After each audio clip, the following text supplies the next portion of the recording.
We're so close to All Out. Can you taste it? It'd be kind of weird if you could, but I'm really excited for the pay-per-view. I'm John Rethlan with my review of AEW Dark. There was some good, some decent, some and then the Dark Order happened. Way too much Dark Order. Can't stand the Dark Order. Nothing against the talents, just can't stand the fucking gimmick.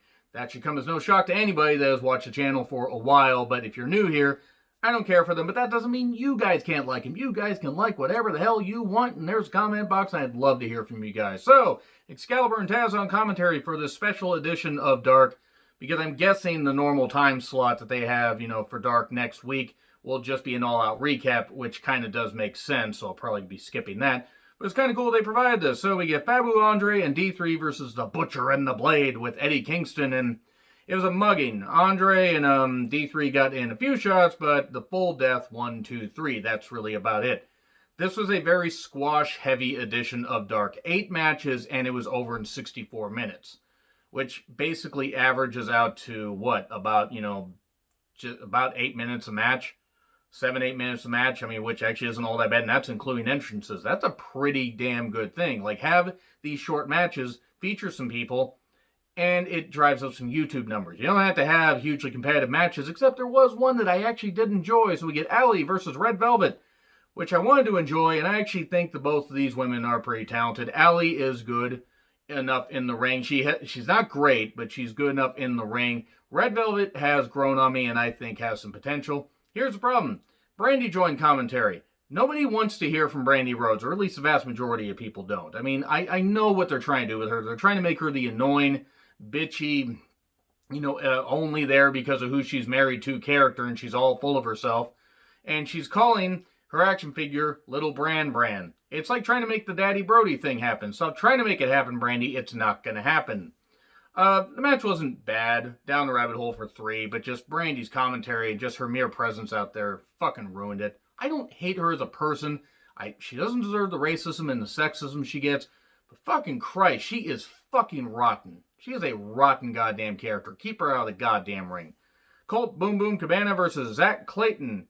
The Dark Order ruining things once again. One of 3 matches they would be involved in.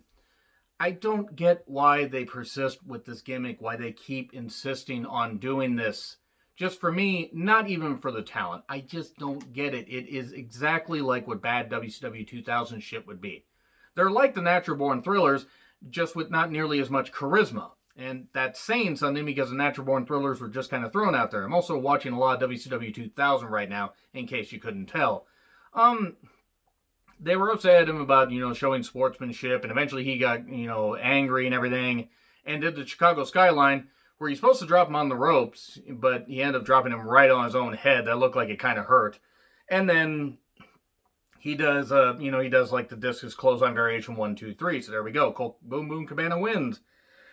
Then Dasha is talking to Peter Avalon and Leva Bates. The initiative is no more, and Leva's all upset, and then challenges Cutler to a match. Well, we're not the worst wrestlers. Who's going to be the worst wrestler, though? It's like, because they're both at 0-0. And Avalon said he took this gimmick because he wanted to get his foot in the door and everything. And Avalon's actually a pretty good worker. He is. And so's Cutler. I just don't get 2 shits about him because they're presented as jokes. They're basically presented as guys that are just going to always get beat. And then we get Ryzen and Angel Perez versus Lucha Bros. I like the Lucha Bros, as you can tell by the sweet shirt that I got from Pentagon Jr. at an indie show last year. Really nice guy. Really, really nice guy. A lot of flippy shit. The Penta package 1, 2, 3. Both Ryzen and Angel didn't get in a lot of shots. And then we have Eddie Kingston coming out and cutting a promo about the Battle Royal. We got all, they're talking about all this stuff. Oh, hey, everybody's got a hug, Butcher and Blade, all this, let's hug. And they did that. And Eddie Kingston winking, meaning he's probably going to screw over everybody. And maybe he's going to reunite with Santana and Ortiz. And we're going to get that going on. That's probably where they're going to go with it. And then we get to what was probably my favorite match of the show, Ivelisse versus KiLynn King. Ivelisse has sent out some questionable tweets, about mental health and stuff like that, and a lot of bullshit. I won't take away from her talent in the ring, though. She is quite good. KiLynn King has grown on me. That's one thing I'm glad about, Dark existing. I'm glad that it exists because we're getting to see some underutilized male and female talent and just get to see what they can do. And KiLynn King, she's tall, she's good in the ring, she's got a presence to her.